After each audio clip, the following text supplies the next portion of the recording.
Hello everybody and welcome back to part 24 of Let's Play The Legend of Zelda Skyward Sword. So in the last episode we got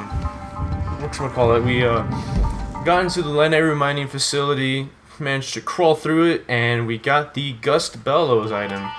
So now we can backtrack again and find a new path forward. So yeah, let's go ahead and get rid of these guys. We don't need them there. Stupid bugs. Alright.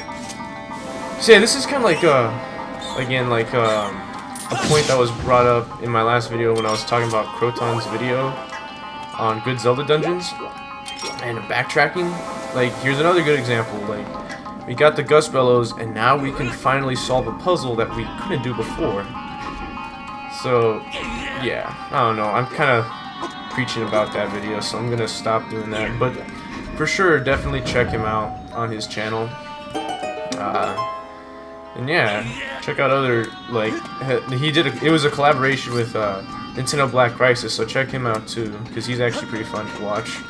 If you like Zelda content, those two guys are pretty good, and Zeltic, he's awesome. But yeah, I don't need to keep shouting out YouTubers. I mean, those guys are, like, far and wide way more popular than I probably will ever be, so yeah.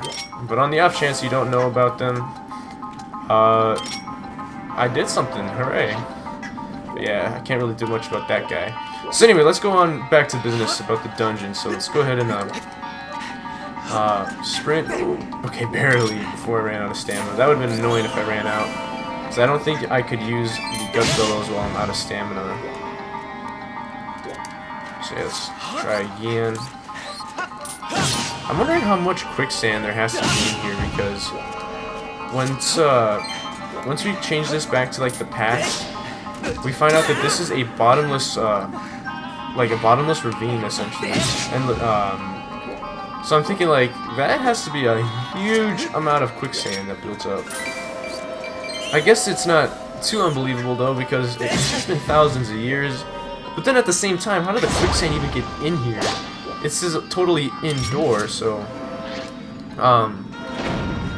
you know, the sand had to come from outside, yet there's a ton of it inside. Anyway, we get rid of this dust, and you can probably guess by the way this is planted that this is going to be a time shift stone. I just want to get these rubies. Also, I love how they spin around and make noise when you hit them with the Gust Bellow. Yeah, I just want to get those rupees before the cutscene starts. And there we go, time shift stone. And those pufferfish should disappear.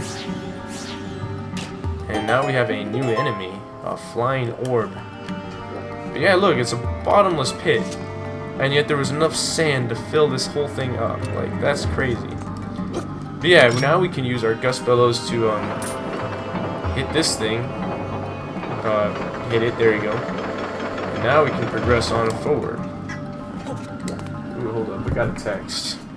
Just gotta make sure it's not something important. Oh, shucks. I'll be right back, I got a little errand to run. Anyway, so yeah, right here, there's a time shift stone, as you can probably tell with the thing. Unfortunately, we can't hit it, even though technically our sword is going through it. But yeah, we actually don't have to clear all of it away. We just have to clear enough where that the stone is sticking out. And if we hit it, the sand will just disappear. Even when we change it back to the present, it won't be there anymore. So, yeah. Anyway, we got a nice little transition, and we see some new enemies. So let's go ahead and take care of that. Also, we can use our Gust Bellows to kind of spin the propeller there. Interesting how these are like controlled by propellers. Ooh, nice camera change. But yeah, there we go. Oh, what the heck? That's a moving Beamos. I didn't know that they could move. Alright, let's bring this to us. And, just a little bit, because I'm interested in this treasure here.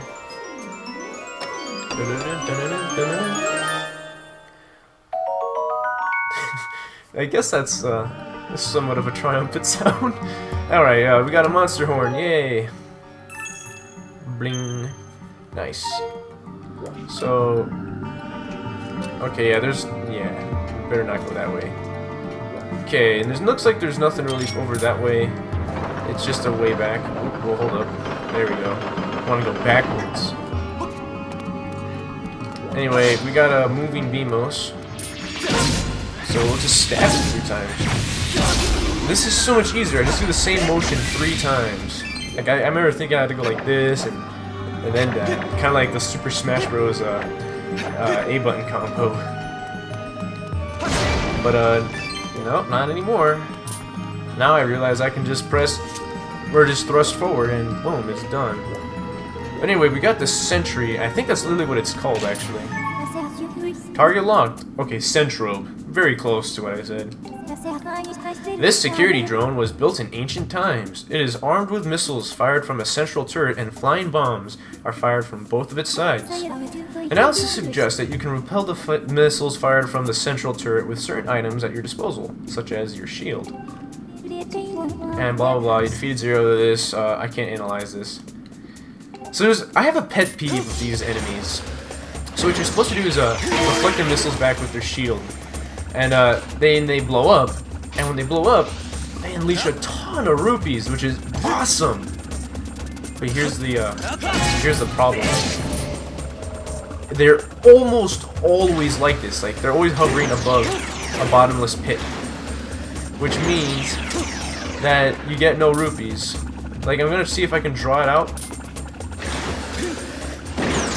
Oh, please, come on, go backwards. Cause like you're gonna see what I'm talking about. That's not the sound those made were like really cool, but also kind of creepy at the same time. But yeah, blast it back. Look at all those rupees, and that red one just flew by. And now guess what? I think the only rupees we have left are like these 2 rupees up here. We could have gotten like 30 rupees from that. But nope, it just had to blow up on top of a bottomless pit. And all those rupees, they just fell down the pit. Anyway, that's my only pet peeve with these guys. They're really cool enemies. I love the fact that they kind of make you do the shield parry. Actually, would I have been able to climb that? Sorry. They make you use the shield parry to reflect missiles. But yeah, I just hate that all the rupees just kind of like, they're like taunting me. It's like, oh, you could get these rupees, but nope. They're all falling off the cliff. But yeah, it looks like, yeah, that was, I guess that's probably the way that the developers intended for you to get that chest, but the way we did it, I guess, ends up working too. I don't know if it saved time or anything, but yeah. Alright, there's a BMOS up here. There we go. I want to see anything over here, any here, nope. Yeah, it looks like we're just, yeah, it looks pretty good. Alright, so now we just gotta blast the propeller open. And any second. There we go. Alright, so I believe this room has the dungeon's mini-boss, which is interesting because normally... Oh no, this is not the... Actually, yeah, I think it is. So it's like kind of a 2-step mini-boss. So we gotta kill 2 of these stalled Druz, and then we activate this fellow here, and we'll have to fight him. But yeah, this dungeon is always interesting to me because for the reason that that you get the item first before you beat the mini boss, and then you use the item to beat the mini boss, which is like something that is usually like the opposite. Like normally you get the mini boss without the item, or beat them, and then you get the item, and then you use the item to beat just the boss. But yeah, like the only other time I can think of something like this happening is Ocarina of Time's big Octorok fight in Jabu Jabu's belly, where can we pull this? I don't know how he pulls it because that doesn't look like a sturdy enough grip to actually pull. But anyway, yeah, the big Octo fight in that one, you got the boomerang first, and then you can use the boomerang to defeat the mini boss, the big Octo. Although you didn't have to. It was definitely helpful because it helped you. It stunned it, and you were able to use that stun period to get some easy damage. Okay, looks like they want us to use these Deku Seeds at some point. But yeah. Now the Armos statue is way easier to take out. I think it's just Armos, not Armos statue, but yeah, they're way easier than the Big Octo was. Or at least it's a lot faster. You'll see what I mean in a moment. So first, let's go ahead and take out these disgusting degenerates. You know what? We could just, yeah. Well, I guess we're that guy's just dead. We're not dead, but he's out of my hair. Yeah, screw it. Get out of here. So this is probably an Amber Relic, okay. Because I know in here there's going to be a Time Shift Stone. But, I kind of forget where. Man, yeah, this is, I mentioned in a previous episode, but it is kind of annoying that we have to see that little description every time. But yeah, we can't really do much about that. So, I'm assuming there's going to be like a Time Shift Stone somewhere around here. Maybe it's inside. Yeah, okay, I think I know what we gotta do. Alright. So let's go ahead and come back. I guess the only reason for coming here in the first place was so we can get that Amber Relic. But I think what they want us to do is blow this dust away. And yeah, inside there should be a Time Shift Stone. Cool. And I think we might be able to reach it with our sword. Yeah! So I think that's why they were giving us Deku Seeds, because I think they intended you to use your slingshot. But we were able to reach it with the Skyward Strike, so that actually ended up helping out, or saving some ammo. So yeah. Anyway, this guy is pretty simple. You just step into this radius here and he'll come at you. But you just use his propeller to open him up. The first one kind of sticks out, but the other one's kind of hidden, so you have to thrust. But yeah, the first one's pretty easy because it sticks out, so you can just slash at it however you want. But, whatchamacallit? Whoa. The other one is a little bit harder because it's inside and you have to thrust it. And, he has two attack patterns. Like, when he, has the other face looking at us, he'll do short hops, but as you saw in the face, I forgot exactly how it looks because I didn't really pay attention, but, the other face that he was looking at us with, means that he's gonna do, like, long hops. And, those ones are a little bit harder to avoid because you want to get close enough to use the Gust Bellows, but you don't want to be too close because then you'll get hit by the long jump. Sorry, just taking a sip of some coffee. Actually, it's probably a bad idea to be having coffee right now. It's 6:54. It's like not gonna kill me because I always go to bed late anyway, but you know, you probably shouldn't be having coffee after like 3 p.m. But yeah, we got the dungeon map. Let's go ahead and head out.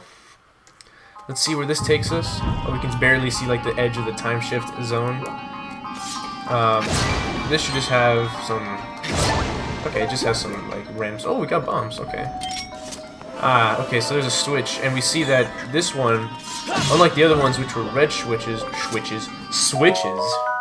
Oh, hey, we got the weird camera glitch to happen again. Link looking there, but unfortunately, we weren't close enough to the wall to get ourselves clipped through it like last time.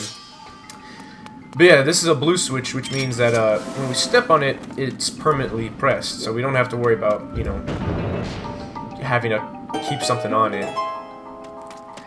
So yeah, I actually never noticed that detail before when playing Zelda games. Like, I'd always have to figure out which one you can step on and stay on, or the ones you had to like, or which ones you would step on and they would stay pressed, or which ones you can just get away with not having to do that.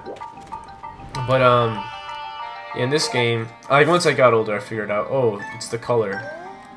But yeah, the map also tells us the pathway we can take, so we can actually kind of just, we're totally safe to just run around here, and then take a left, and come on, Skyward Strike, there we go. Take this dude out, or not dude, I guess, this thing. There we go, die. And we don't need that. I think there's gonna be a crawl space through here. Yeah. Ah, I missed. But as you can see, we could keep going up this way. But you can also see on the map, there's a room with a treasure in here. So let's go ahead and do that. Let's go and get the treasure. So I like that they brought crawling back into the game. And they made it a lot easier than in Wind Waker. Because here, I can actually do a 360 if I want to. Which is a little less realistic because I doubt Link should be this flexible. Oh, hey, Rupee. But, yeah, it is a lot more convenient for the player than it was in Wind Waker, where you could not turn around, and the way you had to turn around was like do like a sort of Y turn in the holes. Oh, what the hell? Get out of here! Ugh. Anyway, that surprised me. But yeah, that was a lot more inconvenient there. Anyway, I always thought this was really cool how you can see like this ancient picture of the Lanayru robots. But you can never see this room how it was in the past, which kind of bums me out because I want to see how like the whole painting looked like. And nice, we got another goddess plume. So that's like the second one in this temple alone. Or temple, dungeon, whatever it is. Facility, I guess. But yeah. So that's helpful. And I like how Link doesn't go that much faster when he's crawling, but he like consumes his stamina like as if he's not like as if he's sprinting. But yeah. Anyway, we can see that there's some more paths that are meant to confuse us, but we can totally just ignore that because the map will literally tell us exactly where to go. So we kind of go about halfway, and once we're in line with this guy, we take a right. And yeah, as you see, if they touch the quicksand, like the deep part that will make you sink, they just instantly die. Like, they just kind of blow up. I don't know why, but that's kind of how it is. And I thought these guys were supposed to shoot 3. So I think the fire ones in the Earth Temple, they shot 3 fireballs, but this guy only shot 2, like, I guess electric balls? And, okay, you just took care of yourself. Ah, just, dang, I forget how limited the range is on the Goddess Sword before you upgrade to the Master Sword. But yeah, we can check the map again. Okay, so it literally is just a straight line, so I don't have to worry about it. In the meantime, we got a treasure chest to go and get. So yeah, we got 2 different paths. I think this is a dead end. You can check the map though. Oh, I was wrong. It's this way. Yeah, that way's a dead end. So let's go ahead and not go that way, but go this way. And well, rupees are helpful, so let's go ahead and get that. But yeah.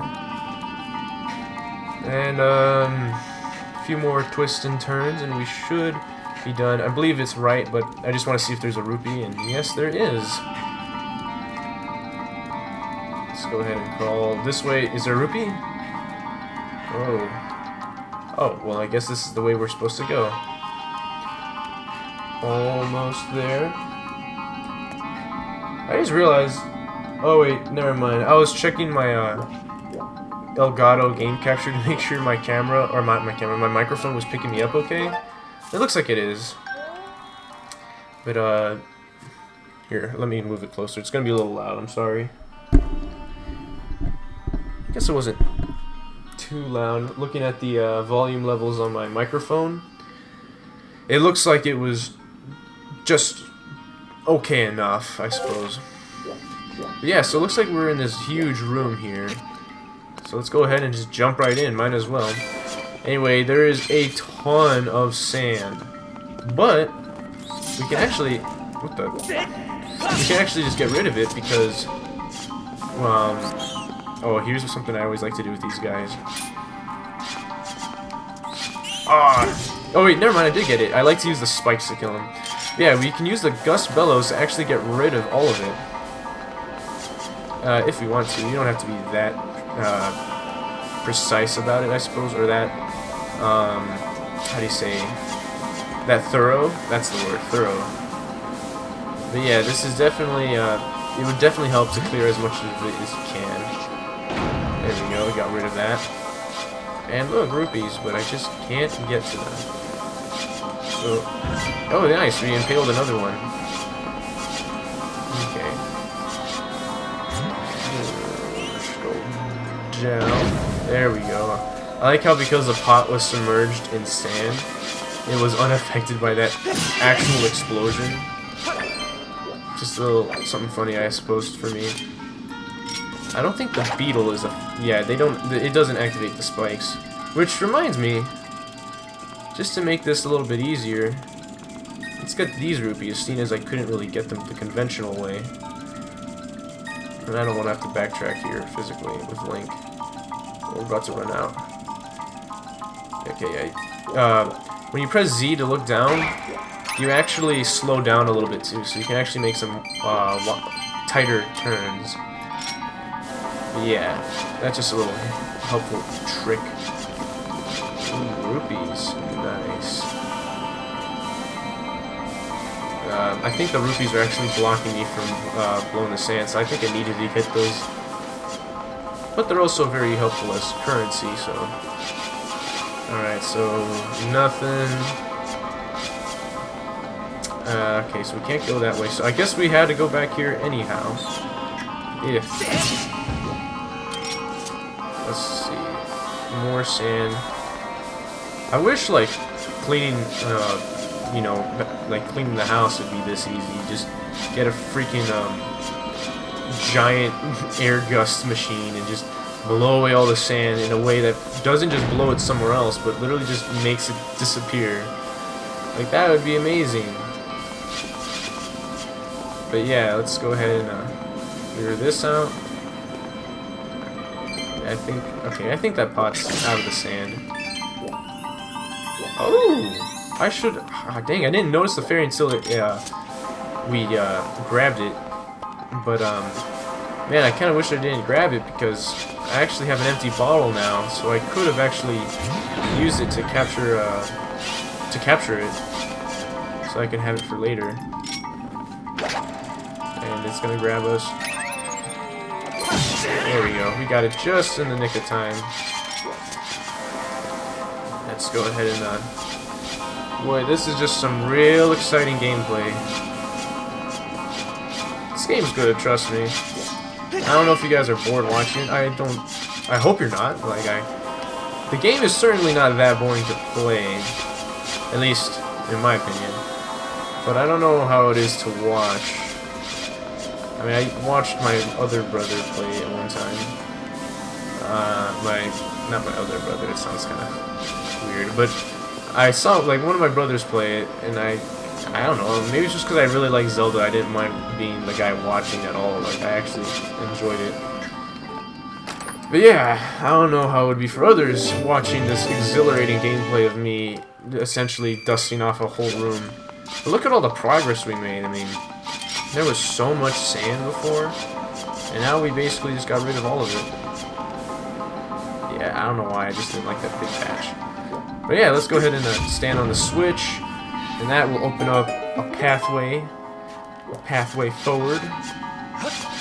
And I think we're done with this room. One last double check. Yeah, I'd say we're good. We don't, yeah, there's no like rupees or anything left. And there's no way to get back up there, so yeah, alright.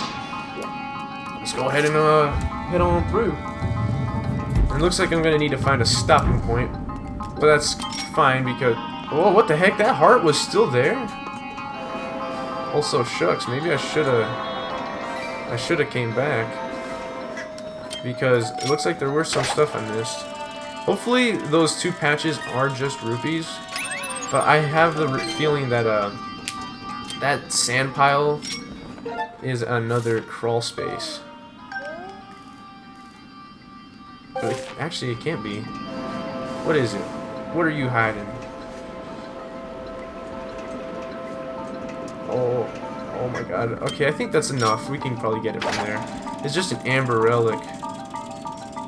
Oh, shucks. It's not enough. Damn. Whatever, it's an amber relic. Who really cares? Alright, let's go ahead and clear this out. We're gonna get a minecart with a time shift stone in it. And with that, just poke a hole right, or not poke a hole, but poke right through it. And we're gonna just say goodbye to that amber relic because there's nothing much we can do. Oh, dang. I tried to be a little bit daring, but I think I was a little bit too daring. I almost messed that up. Actually, it looks like this is going to take us back. Alright, so we got to take care of this centrobe quickly. And this one actually is not on top of any pitfalls. They might still explode and bounce into the pitfalls, but who knows? Oh, yeah. I think you can Skyward strike them from a distance, but, you know, I'm not entirely sure. Come on. Yes! Okay, please stay. Yes! Okay, we got the big one. Cool, we got 26 rupees. Nice. What's over here? Looks like nothing that we can do just yet. We're gonna come back here, I'm certain, so I'm not gonna bother doing that yet. So let's just go ahead and make this pathway available for the minecart so that we can get back to where we need to go. Nothing there. But this guy is gonna revive, so... And I don't think I can do anything about it yet. Oh wait, I can!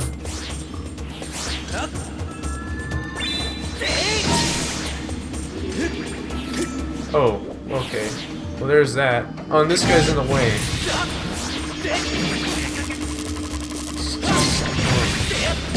There we go. I don't know why it was so difficult for me. Rupees. Wow, this is a nice wide platform, honestly.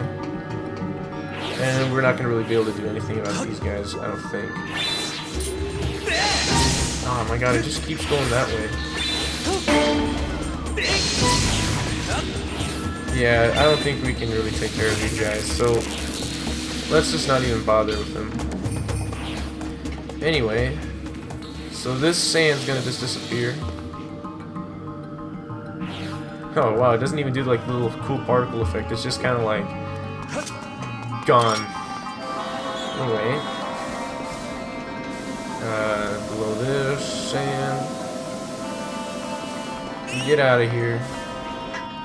Now before I activate this minecart, I am going to save, because I think, you know, we've been at this for long enough. Was it at 28 minutes? Am I reading that right? Yeah, 28 minutes. So I would say that's definitely long enough, so get out of here. And, oh my god, it's super blurry out of there for a second. But yeah, I guess that's a good stopping point. So yeah, thank you guys for watching this episode. And until next time, I will see you guys later.